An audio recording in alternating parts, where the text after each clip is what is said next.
इन 4 क्वेश्चनों को, जिसमें से 2 क्वेश्चन को हमने पहले वीडियो में देख चुके हैं, बाकी 2 क्वेश्चन इस वीडियो में देखेंगे। तीसरा क्वेश्चन देखिए, ब्रिटेन में औद्योगिक क्रांति ने ब्रिटिश अर्थव्यवस्था के चरित्र और व्यापार संबंधों को किस प्रकार परिवर्तित किया। तीसरा क्वेश्चन हो गया। चौथा क्वेश्चन, औपनिवेशीकरण के परिणाम स्वरूप भारतीय अर्थव्यवस्था में आए परिवर्तनों की व्याख्या कीजिए। इन 2 क्वेश्चनों को हम इस वीडियो में देखेंगे। चलिए हम तीसरा क्वेश्चन को देखते हैं। चलिए शुरू करते हैं। ब्रिटेन में औद्योगिक क्रांति ने ब्रिटिश अर्थव्यवस्था के चरित्र को कैसे परिवर्तित किया, इसके बारे में हम चर्चा करते हैं। 18वीं शताब्दी के उत्तरार्ध में तकनीक के विकास से कृषि और उद्योग के क्षेत्र में अभूतपूर्व उन्नति हुई। इंग्लैंड में तकनीकी विकास से कृषि और उद्योग के क्षेत्र में अभूतपूर्व उन्नति हुई। यह उन्नति इस हद तक हुई कि इसने ब्रिटिश अर्थव्यवस्था और समाज में क्रांति ला दी। औद्योगिक क्रांति नाम का चलन 19वीं शताब्दी के अंत में हुआ और इस नाम की अनेकों व्याख्याएं प्रस्तुत की गई। वस्तुतः किसी एक कारण को औद्योगिक क्रांति में महत्वपूर्ण मानना और दूसरे को नकारना बड़ा मुश्किल काम है। अतः औद्योगिक क्रांति की प्रक्रिया का सूक्ष्म अवलोकन उपयोगी सिद्ध हो सकता है और विभिन्न तत्वों जैसी राजनीति, संस्कृति, मूल्य, जनसंख्या और स्रोतों के सही उपयोग आदि के आपसी आदान प्रदान पर बातचीत की जा सकती है। इसके तहत खेतों की घेराबंदी की गई। इसका उपयोग भेड़ों को पालने और जानवरों के चारागाह के लिए किया गया। 1710 ईस्वी के बाद घेराबंदी का उपयोग खाद्यान्न उत्पादन को बढ़ाने के लिए हुआ। भूमिपति वैज्ञानिक खेती और नई फसलों तथा कृषि तकनीक के द्वारा भूमि की उर्वरता बढ़ाना चाहते थे। इसके तहत आम जनता की भूमि पर कब्जा किया गया। इन भूमियों पर किसानों का वंशगत अधिकार था। इसके परिणाम स्वरूप भूमि का व्यापारिक वस्तु के रूप में विकास हुआ। देखिए, ये जो था कि पहले घेराबंदी किया गया, बाद में उसको पहले जो भेड़ को पालने के लिए उपयोग किया गया था, लेकिन वहाँ के जो जिसका ज़मीन था वो उसको घेराबंदी करके वहाँ खेती करने लगा। जो कृषि पहले से वंशागत था उससे लेके तकनीकी क्षेत्र से विकास किया गया। भूमिपतियों के निजी स्वामित्व में बढ़ोतरी हुई। भूमिपतियों के मुनाफे कमाने के लिए बाजार के उत्पादन करना शुरू कर दिया। उत्पादन की तकनीक में कई बदलाव आए। मसलन फसलों को बारी बारी से उपजाया जाने लगा। नए औजारों और उर्वरकों का उपयोग शुरू हुआ और आधुनिक पंपों की मदद में दलदल भूमि को कृषि योग्य बनाया गया। इससे उत्पादकता में वृद्धि हुई। कृषि संबंधों और उत्पादन तकनीकों के इस परिवर्तन को अंग्रेजी कृषि क्रांति के नाम से जाना जाता है। 18वीं शताब्दी के दौरान इंग्लैंड के गेहूं उत्पादन में 1/3 वृद्धि और जानवरों का औसतन वजन दोगुना हो गया। 1880 तक इंग्लैंड अपने घरेलू खाद्यान्न उत्पादन का 90% खुद पैदा करने लगा। हालांकि घेराबंदी आंदोलन का एक उल्लेखनीय परिणाम यह हुआ कि कई किसान अपनी भूमि से अलग कर दिए गए। राज्य की सहायता से भूमिपतियों ने अधिक भूमि पर कब्जा जमा लिया और किसान खेतिहर मजदूर बनने को विवश हो गए। इस प्रक्रिया को अकिसानीकरण के रूप में जाना जाता है, जिसमें किसान नहीं रह गए। सवाल यह उठता है कि भूमिहीन किसानों की इस बड़े वर्ग की स्थिति क्या हुई। साधारण स्थिति में उन्हें भूखमरी का सामना करना पड़ता, पर इंग्लैंड में ऐसा माहौल बना दिया कि उन्हें वैकल्पिक रोजगार प्राप्त हो गया। इससे 18वीं शताब्दी में इंग्लैंड में कई परिवर्तन हुए। घरेलू बाजार, निर्यात बाजार, राज्य द्वारा प्रदत्त बाजार। घरेलू बाजार पर चर्चा करते हैं। इंग्लैंड का घरेलू बाजार तेजी से फैला।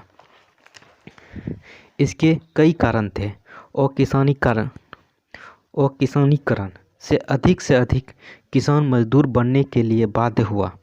भूमिहीन किसान को मजदूर बना दिया गया। जो किसान मजदूरी करना चाहते थे वह शहर की ओर चले गए। व्यापार, कारखानों और घरेलू क्षेत्रों में नौकरी मिल गई। उन्हें नकद मजदूरी मिलने लगी, जिससे बाजारों में वस्तु की मांग बढ़ गई। इंग्लैंड में 1750 के दशक के दौरान जनसंख्या में वृद्धि हुई। हालांकि जनसंख्या की बढ़ोतरी हमेशा देश की आर्थिक स्थिति खराब करती है, लेकिन इंग्लैंड की स्थिति में इसका विपरीत हुआ। वहाँ वस्तु की मांग और बढ़ गया। घरेलू बाजार में स्थिरता और एकरूपता थी, जबकि विदेशी व्यापार में काफ़ी वैविध्य था। अतः निर्यात को बढ़ावा देने के लिए 1780 के बाद उद्योग का मशीनीकरण आरंभ हुआ, जिसने इंग्लैंड की अर्थव्यवस्था को और मजबूत कर दिया। इंग्लैंड अपना निर्यात बाजार को 1700 से 1800 के बीच में काफ़ी वृद्धि हुई। 1700 के आसपास औपनिवेशिक व्यापार कुल वाणिज्य में 15% था। 1775 में यह बढ़कर 30% हो गया। 1715 में उत्तरी अमेरिका और वेस्टइंडीज़ के साथ ब्रिटेन से होने वाला निर्यात 19% था। 1785 में यह 34% हो गया। इंग्लैंड में विज्ञान एवं तकनीकी क्षेत्र का काफ़ी विकास हुआ। इन धारणाओं को विकसित करने में Nicholas Copernicus, Galileo, Isaac Newton और फ्रांसिस बेकन आदि विचारकों ने प्रयोग और वैज्ञानिक दृष्टिकोण से सहारा दिया इंग्लैंड को। चलिए अब दूसरा क्वेश्चन हम देखते हैं। जब इंग्लैंड भारत पे पूर्णतः राज करने लगा तो भारत एक उपनिवेश बन चुका था इंग्लैंड का। जो भारत की अर्थव्यवस्था किस तरह परिवर्तित हुआ हम इस क्वेश्चन में देखते हैं। वाणिज्य पूंजीवादी व्यापार की यूरोपीय व्यवस्था में भारतीय देशी व्यापारियों के लिए प्रारंभ में एक महत्वपूर्ण उपयोगिता थी। यूरोपीय व्यापारियों को निर्यात के लिए भारतीय माल के उपार्जन की आवश्यकता थी, लेकिन जैसे ही ईस्ट इंडिया कंपनी ने राजनीतिक प्रभुत्व प्राप्त कर लिया और उसके भारतीय माल के निर्यात को खरीदने में प्रमुख स्थिति प्राप्त हुई, वैसे ही स्थानीय व्यापारियों की स्थिति मात्र दलालों या एजेंटों की हो गई। व्यापार की कुछ शाखाओं में वे अंग्रेजी कंपनी के कारिंदे मात्र बनकर रह गए। 18वीं शताब्दी के मध्य में भारत में कई भागों में विदेशी व्यापारियों के समुदाय फल फूल रहे थे। ये सभी व्यापारी समुदाय परिवर्तित औपनिवेशिक काल में भारत की आंतरिक अर्थव्यवस्था में किसी न किसी रूप में एक महत्वपूर्ण भूमिका अदा कर रहे थे। युद्धों के दौरान सेना के लिए सामग्री की आपूर्ति के लिए राज्य परंपरागत व्यापारिक समुदाय पर बहुत अधिक निर्भर करते थे। जैसे कि आप जानते हैं कि 17वीं शताब्दी के अंतिम वर्षों से बहुत अधिक युद्ध होने लगे। अभियान के समय सेना को खाद्यान्नों की आपूर्ति, सेना के वेतन की अदायगी के लिए धन का देना, लूटे हुए सामान की बिक्री आदि के राज्य व्यापारियों एवं बाजारों, अनाज एवं अन्य खाद्यान्न पदार्थों के विस्थापित व्यापारी पर निर्भर करते थे। विशेषकर सराफों के द्वारा धन परिवर्तित का किए जाने वाला कार्य काफ़ी महत्वपूर्ण था। यह न केवल व्यापार के लिए बल्कि राज्य के लिए भी उन दिनों एक महत्वपूर्ण सेवा थी, क्योंकि उस समय बहुत से क्षेत्रीय राज्य बन गए थे और वे अपनी अपनी मुद्रा का प्रचलन कर देते थे और व्यापार के रास्ते से विदेशों से बहुत से सिक्के भी आ गए। व्यापारी एवं वर्कर्स राजस्व को धन के रूप में अदा करने की भी सुविधा प्रदान करते थे। उदाहरण के लिए जगत सेठ का बैंकिंग घराना बंगाल के नवाब द्वारा मुगल सम्राट को अदा किए जाने वाले राजस्व की अदायगी करने के लिए एक हुंडी या विनिमय पत्र को देता था। ये व्यापारी समुदाय फसलों को धन में रूपांतरित कर एकत्रीकरण को सुविधाजनक बना थे। कभी कभी ये जमींदार एवं किसानों की ओर से राज्य को पेशगी में नकद धन अदा करते थे। अक्सर वे कर एकत्रित करने वालों को जमानत भी दे देते थे। व्यापारी एवं वर्कर्स राज्य एवं कुलीन वर्गों के लिए व्यापक रूप से महत्वपूर्ण थे। व्यापारी एवं वर्कर्स इस वर्ग को युद्ध या फसलों के बर्बाद होने से उत्पन्न संकटों में ऋण देते थे तथा सामान्य समय में भी इस वर्ग की ज़रूरतों को पूरा करने के लिए पैसा उधार देते थे।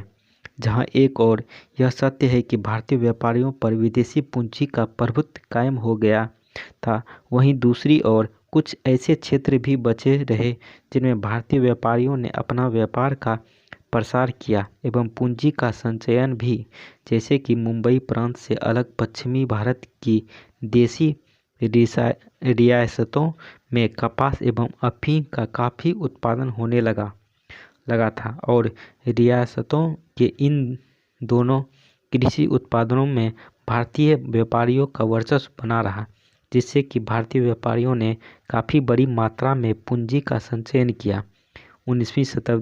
19वीं सदी के पूर्वार्ध में कुछ फारसी व्यापारी अफीम एवं कपास के बड़े निर्यातक हो गए। यही वह पूंजी संचयन है जिसके कारणवश मुंबई में औद्योगिक निवेश हुआ तथा सूती कपड़ा उद्योग का विकास भी हुआ, जिसने 20वीं शताब्दी के प्रारंभिक वर्षों में मैनचेस्टर का एकाधिकार चुनौती दी। 18वीं शताब्दी के दौरान प्रमुख उत्पादन कारीगर थे जिसे राष्ट्रीय आमदनी के लिए, देखिए ये क्वेश्चन हमने देख चुका है और ये अच्छे से आप लोग ईयरफोन लगा के अच्छे से सुन लीजिए, जिसके कारण आपको याद हो जाएगा। ये क्वेश्चन 1-2 बार सुनिए अच्छे से, आपको याद हो जाएगा और एग्ज़ाम हॉल में आप जाके लिख सकते हैं।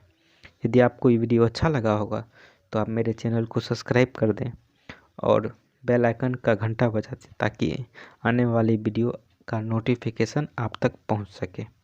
चलिए, थैंक यू।